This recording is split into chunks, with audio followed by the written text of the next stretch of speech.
il faut quand même préciser qu'à l'époque, quand il y avait cet affrontement entre les différents partis dans l'espace français, le pouvoir français ne donnait pas un sou sur l'avenir du RDA. Ils étaient sûrs de gagner avec les partis favorables à une sorte de post-colonisation douce avec la France. Et donc tout ce qui était revendicatif et un peu mécontent, et finalement ils n'ont eu le soutien que des communistes. Et donc l'amalgame a été encore plus facile, même s'il y avait des communistes aussi, contrairement à ce que dit monsieur, il y avait quand même quelques communistes africains. Mais donc c'est comme ça qu'Houphouët-Boigny s'est retrouvé sous l'étiquette du Parti communiste pendant un certain nombre d'années. Alors, c'est simplement pour des demandes de compléments à Mantia Diawara. Je trouve très intéressant d'avoir filmé ces témoignages et j'ai quelques questions annexes. Est-ce que vous avez pu voir les archives du RDA? Il semble qu'elles sont quand même quelque part en Côte d'Ivoire.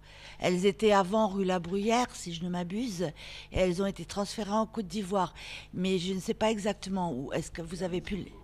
Pardon? À Yamoussoukro. Donc elles sont accessibles dorénavant, très bien. Et autre chose, je voulais savoir, le congrès fondateur 46, très bien, mais les différentes unions RDA par pays, parce que là aussi, il me semble qu'il y a extrêmement de dispersion d'archives, etc.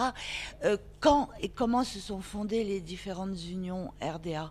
Est-ce que ça a été dès le congrès de Bamako ou est-ce que ça a été un peu plus tardif, comme par exemple celle du Cameroun, qui ensuite a été exclue, si je ne m'abuse, je ne sais pas quand, peut-être au moment du désapparentement.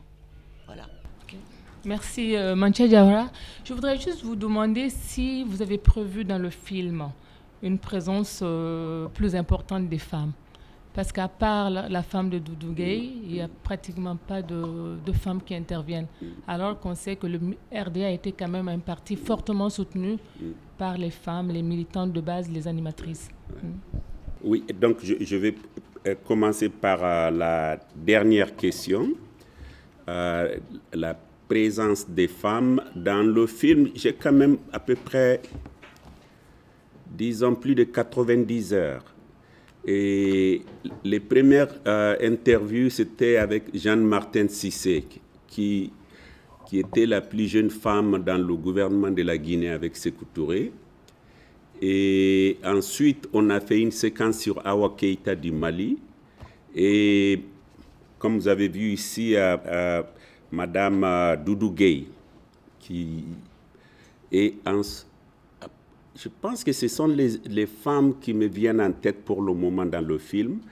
On prévoit, j'étais à Abidjan au mois d'août dernier, on prévoit de faire Henriette Diabaté, mais les vrais témoins du RDA, j'ai interviewé votre mère, par exemple, elle est aussi interviewée. Merci de m'avoir posé la question. Je l'ai interviewée sur le RDA, donc oui. Mais ça, c'est un pré-montage pour montrer l'importance de la situation, parce que moi, je ne suis pas historien, je me suis intéressé au RDA, parce que quand on lit l'histoire de l'Afrique, surtout, bon, c'est l'histoire de l'Afrique francophone, c'est la France, c'est Paris. Et le RDA a un petit chapitre, alors que quand on est devenu indépendant, et ça c'est tous les historiens, j'accuse, donc s'il y a des historiens ici, il faut me corriger, il y a un ou deux chapitres sur le RDA. Et alors que le RDA à l'indépendance, c'était vraiment le... Il y a plus, la majorité des pays sont venus à l'indépendance avec le RDA. La Guinée, le Mali, et tous ces pays-là, c'est le RDA qui dominait. Et on a parlé de Cameroun. Et donc, je me suis dit, peut-être que je vais interviewer les gens. Et en ce moment, j'avais l'intention de corriger l'histoire francophone. Parce qu'on parlait, à mon avis, pas assez du RDA. Il y a aussi une femme à Morjanto, à Boston, qui était témoin vraiment du RDA, qui sera dans le film. Et pour ce qui est de la décentralisation des partis du RDA, c'était depuis au début, on avait décidé, parce que c'est ça la force du communisme aussi. Il fallait décentraliser et avoir des représentants dans chaque pays, parce qu'il y avait des gouverneurs différents, donc il fallait déjà essayer le RDA avait travaillé sur l'abolition du travail forcé, salaire égal, et aussi représentation des Africains dans le gouvernement français. Donc il fallait avoir des partis africains dans chaque pays pour essayer de se positionner pour des différents postes. Donc c'était décentralisé d'une manière bien avant. Bien sûr, avec la loi cadre, c'était beaucoup plus formel. Et le clip ici, ça fait 25 minutes et ça finit par la loi cadre, exactement en 1960. Et aussi pour la représentation des communistes, les historiens peuvent me corriger, mais tout le monde me disait que la majorité le gouvernement français en 1946 était dominé par le Parti communiste.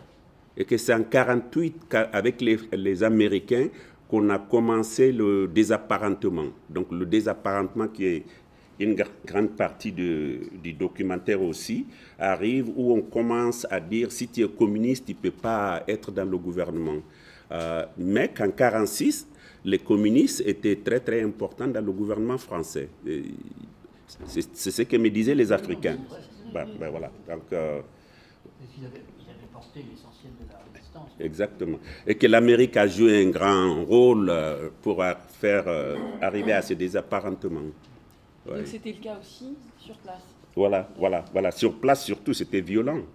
C'était violent parce que c'est en ce moment qu'on a commencé à muter les gens dans les endroits les plus chauds de l'Afrique, les isoler. La vie d'Awa Keïta peut nous... Voilà, sur ça. Parce qu'elle a été mise à Tombouctou, dans différents endroits, et ainsi de suite. Donc,